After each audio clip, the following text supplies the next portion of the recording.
পাহাড়ি কলার দাম কত? 40 টাকা। আর বাংলা কমায় রাখেন একটু। ডজন নিলে 100 টাকা কম নেই, হালি নিলে 40 টাকা। হালি নেবো না, একটা নেবো। একটা হ্যাঁ 10 টাকা দেন। পাকা এখন যেন খাইতে পারবে, বাবুকে খাওয়াবো। পাহাড়িটাই খাও, মিষ্টি সব খেয়ে দেখো এটা। খাইয়ে দেখি তারপর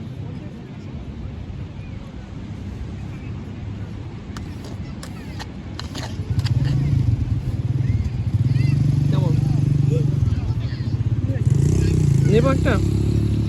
না একটা না। পাহাড়ি। এই মামা এটা কি দিলেন বলো? খারাপ হয়েছে।